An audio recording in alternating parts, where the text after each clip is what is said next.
convencido, como la resistencia, de que los diputados a esta constituyente, si se da la constituyente, ¿verdad?, no deben ser electos por los partidos tradicionales, o por los partidos políticos, perdón, que los partidos políticos nada tienen que ver en una constitución, en la promulgación, en la discusión de una constitución, aunque parezca. ¿Por qué? Porque las constituciones, como el pueblo, como la sociedad decide que va a estar conformada la sociedad, qué poderes va a haber, y ahí también decide el pueblo cómo van a funcionar los partidos políticos. O sea, los partidos políticos salen de la Constitución, no hacen la Constitución. Podrían participar, usted podría decir, bueno, van a haber 140 diputados, para dar una cifra. Pues de estos 140, un porcentaje, vamos a decir un 30%, pueden ser electos por los partidos políticos, para tratar de tener un equilibrio en los diputados, puede ser, pero fundamentalmente la representación en la constituyente debe ser de los distintos sectores de la sociedad, para que una constitución tenga realmente ese sentido de conformar la sociedad, el Estado. Eso para mí, ese tema es muy importante, ese tema todavía no está en discusión. Y por supuesto, si llegáramos al tema de la constituyente, que ojalá, eso sí sería para mí muy satisfactorio, también tenemos que hablar, consensuar, sentarnos los sectores de la sociedad antes de que se instale una constituyente, a tratar de consensuar los temas fundamentales de la Constitución. También, creo yo, el pacto social, porque la Constitución por sí sola, y en eso sí yo estoy de acuerdo con los que sostienen esa tesis, por sí sola no es la panacea, no va a resolver los problemas por sí sola, sino que necesita un pacto social. ¿Qué es un pacto social? También es un acuerdo de todos los sectores de la sociedad sobre un plan de gobierno, que puede ser de 4 años, puede ser de 8, puede ser de los que usted quiera, pero, o sea, la aplicación de la Constitución, porque uno de los problemas fundamentales que tiene la Constitución, y lo va a ver usted en el derecho constitucional, es su inaplicabilidad, no se aplica. Vamos a ver, en Honduras tenemos un artículo que dice: se prohíben los monopolios, los monopolios, los oligopolios y toda clase de prácticas comerciales indebidas. Aquí en Honduras tenemos de sobra, y no hay necesidad de citar ejemplos, monopolios, oligopolios, y nunca ha habido... Más claro, el cemento, por ejemplo. Abogado, vemos entonces de que usted es de la opinión de que es necesaria una constituyente. Muchas personas que promueven la constituyente argumentan de que que la Constitución necesita cambios y que los obstáculos que tiene son los artículos pétreos, y que por ello justifican una constituyente. Pero si se elimina la posibilidad de tener pétreos a través de un plebiscito, continuaría siendo necesaria la constituyente, porque realmente podría entonces modificarse la totalidad de la Constitución, que actualmente, recordamos, como está vigente, más de un 95% se puede reformar con los procedimientos que la misma Constitución establece. Básicamente solo son los 8 artículos pétreos que no se pueden tocar, pero si se elimina esa prohibición se podría reformar totalmente. Entonces podría ser una reforma de toda la Constitución y sin constituyente. Usted ha tocado un punto fundamental. Yo no quiero pensar que los que están detrás impulsando, el que tienen el poder, pues, para impulsar esta idea de los cambios, está empezando eso. Vea, yo estoy de acuerdo con que se haga la reforma global, total de la Constitución. Cuando quiero decir la reforma, no quiero, tal vez use una palabra indebida, la revisión total de la Constitución. Que no haya ni un solo artículo que no se pueda revisar. Y que ahí se decidirá cuáles se modifican y cómo. La única entidad que puede hacer eso correctamente es una Asamblea Nacional Constituyente. Los plebiscitos son para cosas puntuales, los plebiscitos y los referéndums. Sería un error, a eso me voy a referir, sería un error para mí que se quisiera a través únicamente de plebiscitos reformar toda la Constitución. Eso sería un error, estarle preguntando ¿se imagina usted? O hacer un plebiscito que contenga 20 o 30 preguntas. Eso va a distorsionar la idea, la esencia de un plebiscito. Está bien que se le pregunte al pueblo a través de una consulta, a través de un plebiscito, estas 3 preguntas que se nos había dicho a nosotros. Esa sí le veo sentido. ¿Quiere una constituyente? ¿Quiere simplemente reformas constitucionales? ¿O quiere un pacto social? O sea, ninguna de las dos, sino simplemente un pacto, que nos pongamos de acuerdo y firmemos un pacto y lo cumplamos. Ahí tiene sentido. Pero si vamos a empezar a preguntar, ¿quiere usted cambiar la forma de gobierno en tal sentido? ¿Quiere usted cambiar esto? Repito, un plebiscito con 20 preguntas o 30 preguntas, eso va a confundir a la población. Los plebiscitos no fueron diseñados para eso. Fueron diseñados para cosas puntuales, coyunturales, iguales que los referéndums, ¿verdad? De manera que yo no quisiera pensar que se va a tratar de distorsionar un mecanismo tan democrático como es el plebiscito y el referéndum para utilizarlo para hacer de una manera irregular, vamos a decir. Que irregular, ¿por qué? Porque confundiría al electorado. No hay peor cosa que confundir al electorado, es antidemocrático, pues que el electorado no sepa y en la confusión se puede aprovechar para orientar su voto en determinadas circunstancias. Sí. Eso sí yo lo criticaría, lo he oído, pero no lo creo porque va a ser impráctico. En fin, espero que no sea así. Si realmente se tiene la intención de permitirle al pueblo que decida si quiere una constituyente, que se le pregunte. Sí. Si le pregunte, ¿quiere o no? Dice, no, pues no. ¿Quiere solo cambios constitucionales? Pues sí. No sé si me explico, sí. ¿Verdad? Que tenga el sentido que históricamente, jurídicamente tiene un plebiscito. Bueno, otros puntos, si no hay restricciones entonces con los pétreos, ¿qué pasaría entonces? Porque quedaría libre también para tocar lo que sería el territorio nacional y tratados internacionales. Por ejemplo, salimos nosotros del ALBA, podría someterse a un plebiscito, por ejemplo, que la gente vote si quiere regresar al ALBA o a Petrocaribe. Ahí tiene usted un caso muy concreto. Eso sí, vamos a decir que alguien proponga que ya no salimos del ALBA, no de Petrocaribe. Sí. No sé si últimamente ha sucedido, pero tenía entendido que seguíamos en Petrocaribe. Sí. Pero vamos a suponer que aquí haya un movimiento para que retornemos al ALBA, podría ser objeto de un plebiscito. Yo estaría totalmente de acuerdo porque es muy puntual, ¿verdad? Igual que un tratado de libre comercio, igual que un tratado para, como debió haberse hecho si usted va a tener bases extranjeras por un tratado, en fin, hay cosas ya, y además en el derecho internacional, en el derecho constitucional de muchos países que puede ser de experiencia, los temas puntuales que pueden ser objeto de plebiscito. Para mí la importancia de esta reforma al plebiscito estriba en que ya no va a haber la limitación de los petros. Y este tema de que todo esto es para permitir la reelección y para que ese tema a mí me parece que más bien está como envenenando. A mí me parece que los mismos que están utilizando esta campaña de que todo esto es para que alguien se reelija, yo creo que ellos saben que eso no es lo importante, que lo están haciendo más bien para obstaculizar el plebiscito. Gente que se opone a los cambios, gente conservadora, extremadamente conservadora, que le cuesta aceptar este tipo de cambios, que cree que detrás de cada uno de ellos viene el comunismo, viene el chavismo, viene todo lo que se considera de extrema izquierda, lo satanizan, ¿verdad? Y eso a mí me parece, bueno, hay que respetarlo, hay que respetar toda clase de opiniones, pero sin duda alguna son posiciones minoritarias y que van contra los cambios. Vea, la historia de la humanidad es la historia del cambio. Y usted puede, claro, con los retrocesos normales de ciertos periodos históricos, pero si usted ve la línea ascendente, constante de la humanidad, es de cambio. Sí.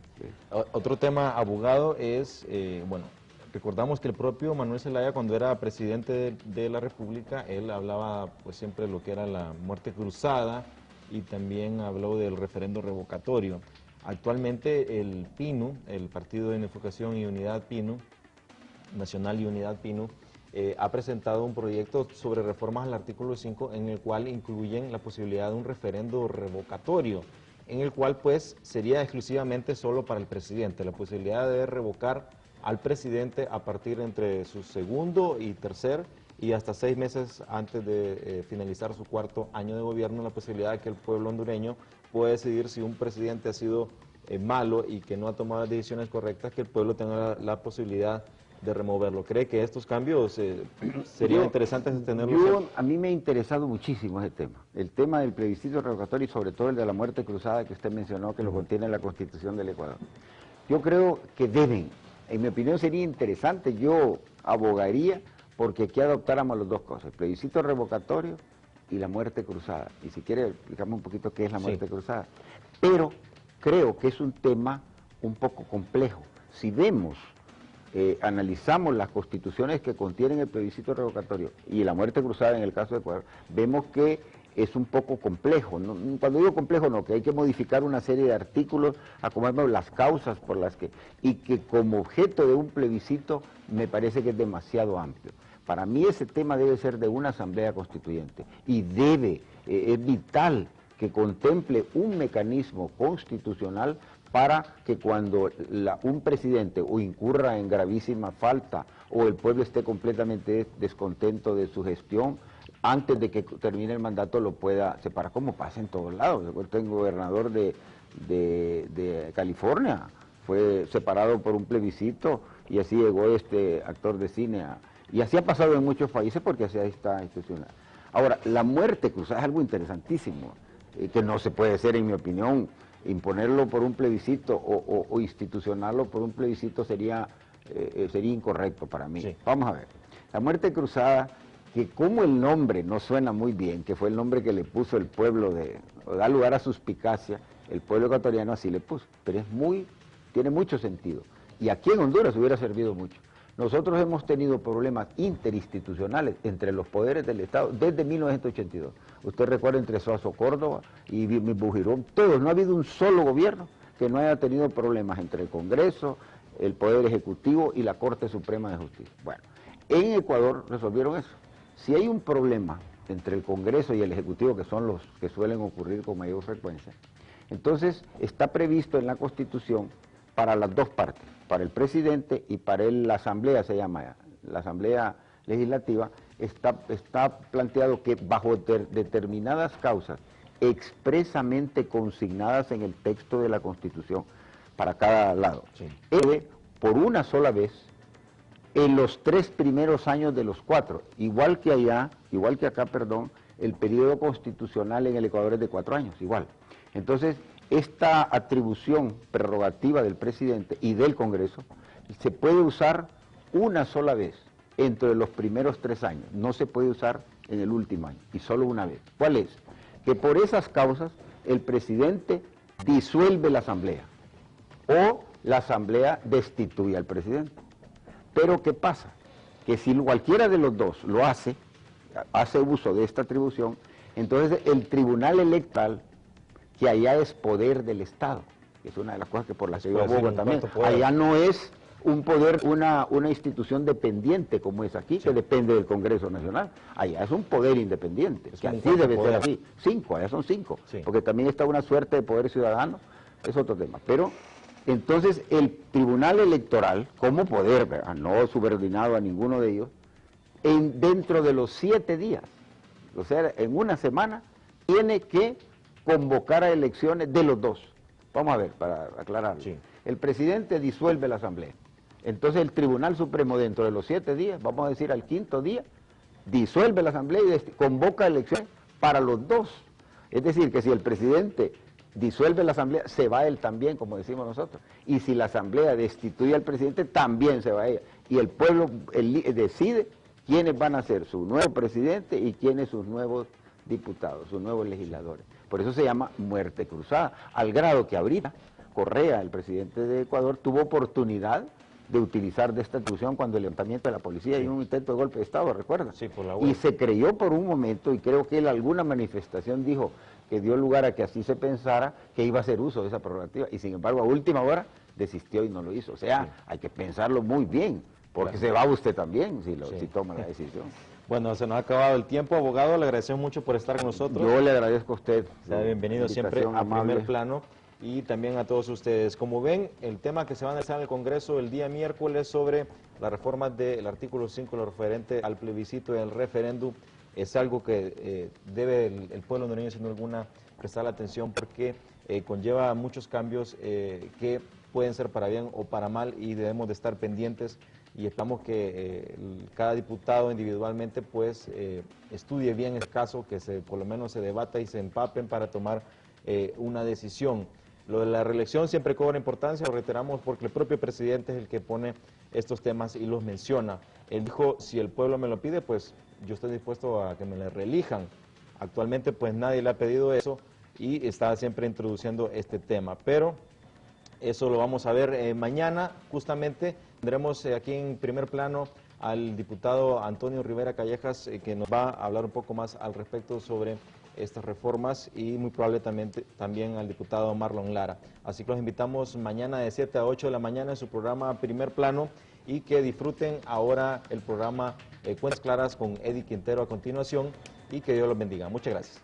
Los problemas fundamentales que tienen las constituciones, y lo va a ver usted en el derecho constitucional, es su inaplicabilidad. No se aplica. Vamos a ver, en Honduras tenemos un artículo que dice se prohíben los monopolios, los monopsonios, los oligopolios y toda clase de prácticas comerciales indebidas. Aquí en Honduras tenemos de sobra y no hay necesidad de citar ejemplos, monopolios, oligopolios, y nunca ha habido... Más claro, el cemento, por ejemplo. Abogado, vemos entonces de que usted es de la opinión de que es necesaria una constituyente.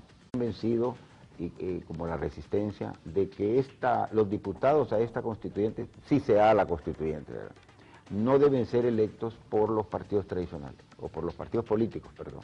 Que los partidos políticos nada tienen que ver en una constitución, en la promulgación, en la discusión de una constitución, aunque parezca... ¿Por qué?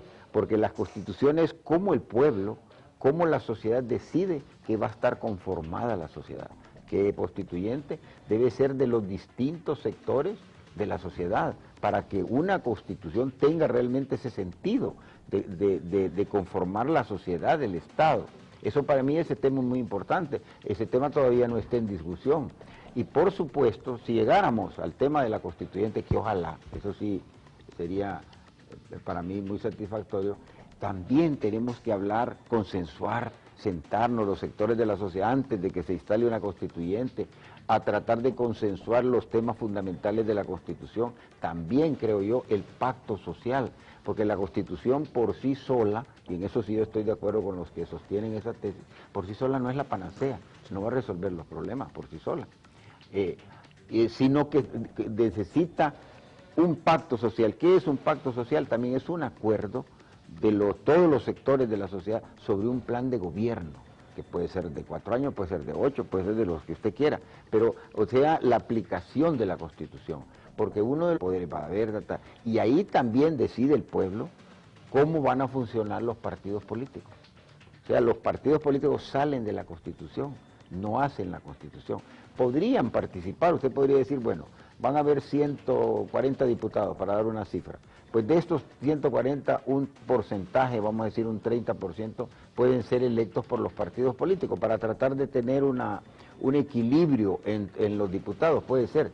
Pero fundamentalmente, la representación en la